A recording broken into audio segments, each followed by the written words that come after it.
Have you ever really thought about how a single drop of blood can tell us a complete story about someone's health? Well, today, we're diving deep into the world of hematology. We're going to build the skills and the confidence you need to read those stories like a pro. Okay, let's get into it. So here's our roadmap. We're going to start with the absolute fundamentals, the physiology of hemoglobin. From there, we'll get into how to measure the key blood metrics. Then we'll explore the incredible physics that powers our modern labs. And finally, we'll wrap up by mastering those hands-on manual techniques that are still absolutely essential, even with all this automation. All right, let's kick things off with Module 1, the physiology of hemoglobin. We're really laying the groundwork here. See, to make any sense of the numbers we get from our analyzers, we first have to understand the why, the actual molecules we're measuring. And it all starts with the very heart of the red blood cell. At its core, our field is hematology. Now, that's a fancy word, but it's really the study of blood cells and how blood clots. But it's so much more than just counting things. It's about understanding the concentration of cells, their structure, their function, all of it. This knowledge is the key to diagnosing a huge range of diseases. So, let's talk about the star of the show inside our red blood cells, hemoglobin.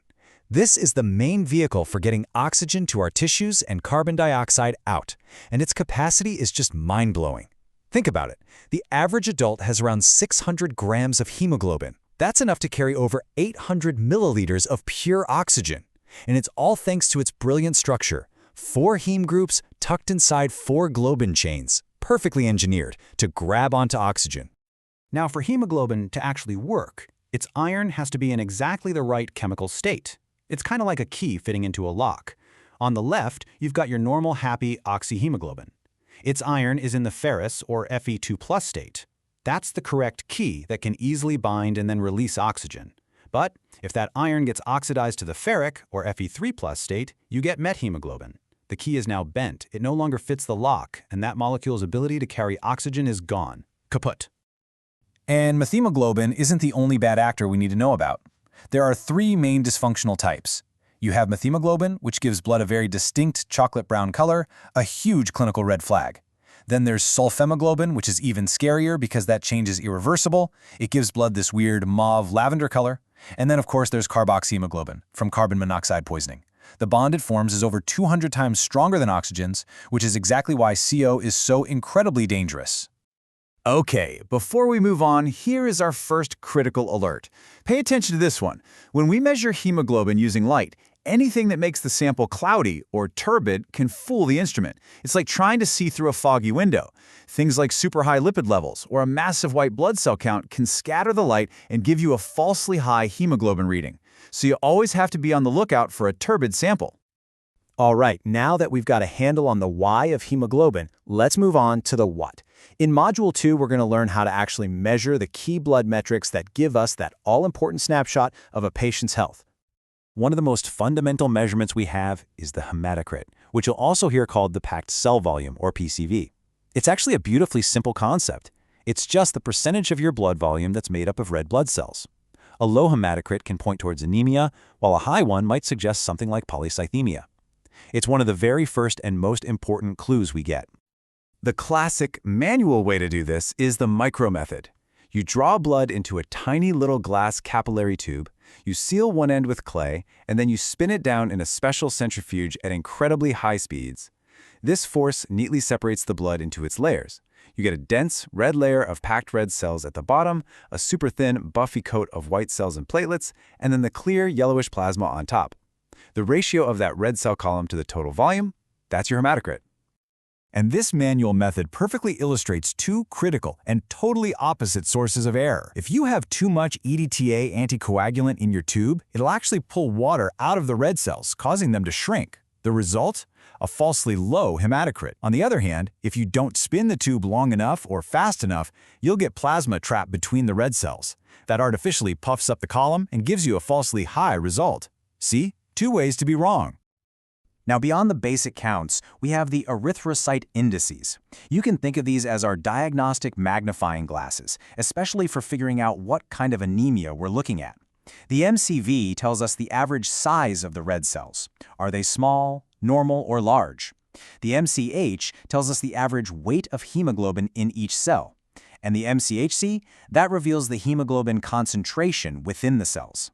And these indices aren't just pulled out of thin air. They're calculated directly from our three basic measurements: the red blood cell count, the hemoglobin, and the hematocrit. You can see how they all tie together. For example, the MCV, the cell volume, is just the total red cell volume, that's the hematocrit, divided by the number of red cells. It's these simple calculations that give us a much deeper insight into what's going on with the red cells. So, now that we know what we're measuring, let's explore how we measure it for hundreds of patients every single day. In Module 3, we're going to pull back the curtain on the physics of automation and see how these incredible modern analyzers do their job with amazing speed and precision. Modern analyzers mostly rely on two amazing principles. On the left, you have electrical impedance. This measures the change in electrical resistance as a single cell passes through a microscopic hole. On the right, you have light scattering, which uses a highly focused laser beam to see how light bounces off each cell. Both methods count and size cells one by one, but they're measuring slightly different properties, which gives us a really complete picture. Let's really dig into that Kelter principle because it's so clever. Just imagine a tiny doorway with a steady electric current flowing through it. Now, each blood cell is a pretty poor conductor of electricity, so as it passes through that doorway, it gets in the way of the current, and for a split second, it causes the resistance to spike. The instrument counts every single one of those spikes to get the cell count, and the size of the spike, that's directly proportional to the volume of the cell. It's just an incredibly elegant solution. Of course, the top-of-the-line analyzers don't stop there. They combine multiple methods to get an even more detailed picture. Some use radio frequency waves that can actually penetrate the cell to probe its internal contents, things like the size of the nucleus or the density of its granules. Others add special stains that react with specific enzymes inside the cells, helping them tell the different cell types apart with stunning accuracy. But, and this is a big but, even these brilliant machines can be tricked. Here is a massive alert for automation. Sometimes the EDTA anticoagulant in the tube can cause platelets to either clump together or to literally stick to the outside of neutrophils. The analyzer sees one big clump instead of 10 or 20 individual platelets, and it reports a falsely low count. We call this pseudo-thrombocytopenia. This is a classic example of when only a human eye looking at a manual slide can catch the mistake. And this just shows a few of the many things that can throw an analyzer off. For instance, an instrument might mistake tiny red cell fragments for platelets, which would falsely increase the platelet count. Or it could misidentify nucleated red blood cells as white blood cells. The key takeaway here is this. Automation is incredibly powerful, but it absolutely requires vigilant oversight from a trained technologist who knows what to look for and when to be suspicious. And that leads us perfectly into our final module, Mastering Manual Slide Methods. In our high-tech world, you might think making a slide by hand is obsolete. You would be wrong. The manual blood film is still indispensable. It's our gold standard, it's our ultimate quality check, and it's our #1 tool for investigating any weird or abnormal results that the analyzer flags. Creating a high-quality blood film is a true skill. It's an art form.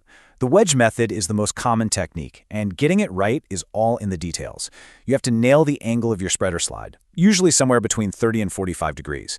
Then you need the perfect speed, a smooth, steady, confident motion. It's everything. And finally, you have to let it air dry quickly because that's what keeps the cells from distorting. And trust me, you can spot a good smear versus a bad one from a mile away. You're looking for that smooth, bullet-shaped appearance with a nice, gradual transition from thick to a thin, feathered edge. What you want to avoid are things like ridges, waves, or a ragged, messy tail. These aren't just ugly, they're dangerous because they cause poor cell distribution, which can lead to a completely wrong differential count. Okay, so once the smear is made, we have to stain it to bring the cells to life. Most labs use what's called a Romanowski-type stain, and the chemistry behind it is just beautiful. You can think of it as a dance of opposites. You have a basic dye, like methylene blue, which is attracted to the acidic parts of the cell, like the DNA in the nucleus. It stains them a deep blue or purple. At the same time, you have an acidic dye, eosine, that's attracted to the basic parts, like hemoglobin, staining them a vibrant pinkish red. So there you have it.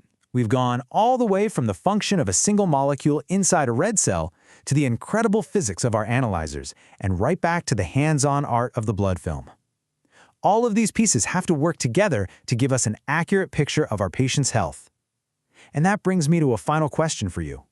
Now that you know all this, which potential source of error will you be the most vigilant for in your own practice?